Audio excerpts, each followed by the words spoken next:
প্রিয় দর্শকবৃন্দ, সবাইকে ধন্যবাদ জানাচ্ছি ট্রাস্ট সিলেট থেকে। আমি রুহুল আমিন। এই মুহূর্তে ঢাকা সিলেট মহাসড়কের সিলেটের দয়ামির এলাকায় প্রিয় দর্শকবৃন্দ গরিব প্রায় 12:30টার দিকে একটি প্রাইভেট কার এবং মোটরসাইকেলের মুখোমুখি সংঘর্ষে একজন গুরুতর আহত হন এবং যিনি আহত হয়েছেন ওনার বাড়ির সম্মুখেই কিন্তু ওনার নাম স্থানীয় মানুষদের দ্বারা জানা যায় যে আব্দুল রৌফ নামে ওনার নামে, এবং ওনার বাড়ির পাশেই কিন্তু একটি বেপরোয়া গতির কারের সাথে মুখোমুখি সংঘর্ষে তিনি গুরুতর আহত হন এবং এলাকার অসংখ্য মানুষজনরা এখানে জড়ো হয়েছেন এবং ওনার বয়স আনুমানিক 45 এবং ওনাকে খুব দ্রুত উন্নত চিকিৎসার জন্য সিলেটে নিয়ে যাওয়া হয়েছে।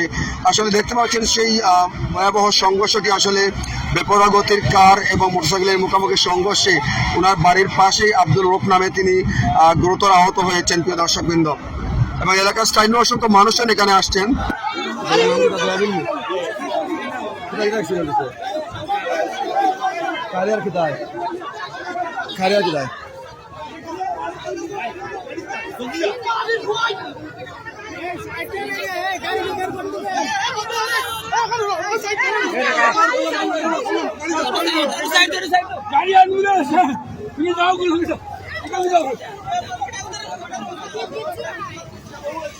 মোটরসাইকেল কার নি নাকি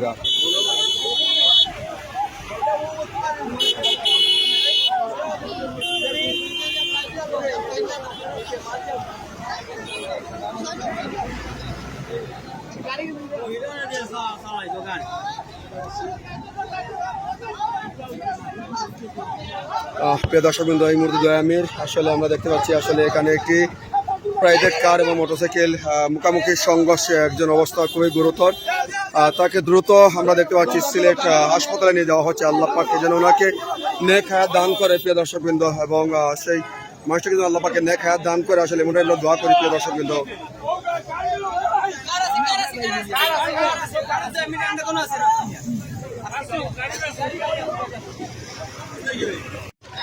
প্রিয় দর্শকবৃন্দ, এই মুহূর্তে সিলেটের ঢাকা সিলেট মহাসড়কের দয়ামির এলাকায় একটি প্রাইভেট কার এবং মোটরসাইকেলের মুখোমুখি সংঘর্ষে একজন গুরুতর আহত হয়েছেন আমরা জানতে পেরেছি, এবং ওনাকে দ্রুত এলাকার মানুষজন তাকে কিন্তু উদ্ধার করে একটি গাড়ি যোগে কিন্তু সিলেটে তাকে সুচিকিৎসার জন্য পাঠিয়ে দেওয়া হয়েছে। আল্লাহ পাক যেন ওনাকে নেক হায়াত দান করেন, আসলে দোয়া করে আল্লাহ পাক যেন ওনাকে সুস্থতা দান করেন প্রিয় দর্শকবৃন্দ।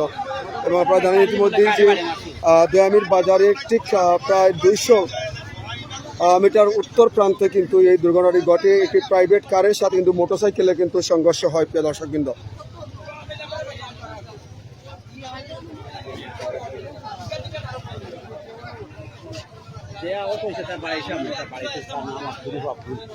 আব্দুল এবং যিনি আহত হয়েছেন আসলে ওনার বাড়ির সম্মুখেই আসলে তিনি কিন্তু সেই দুর্ঘটনার শিকার হন এবং ওনার নাম জানা যায় স্থানীয় মানুষদের কাছ থেকে। ওনার নামটা কি বলছিলেন?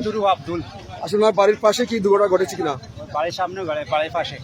ওনার অবস্থাটা কেমন এখন? অবস্থা খুবই খারাপ, তারা মেডিকেলে পাঠানো হয়েছে। ওনার বয়স কত হতে পারে? 45।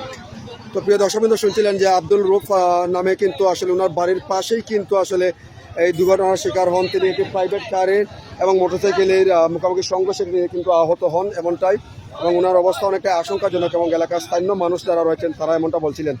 তো আল্লাহ পাক ওনাকে যেন দ্রুত নেক হায়াত দান করে এবং সুস্থতার সহিত ওনাকে সুস্থতা দান করে এমনটাই আসলে আমরা দোয়া করছি। দেখতে পাচ্ছেন এলাকার অসংখ্য মানুষজন এখানে জড়ো হয়েছেন প্রিয় দর্শকবৃন্দ, এবং যে জায়গাতে আমরা দেখতে পাচ্ছি ওনার বাড়ির রাস্তার সম্মুখে কিন্তু আসলে এই দুর্ঘটনাটি ঘটে। ভালো আছেন?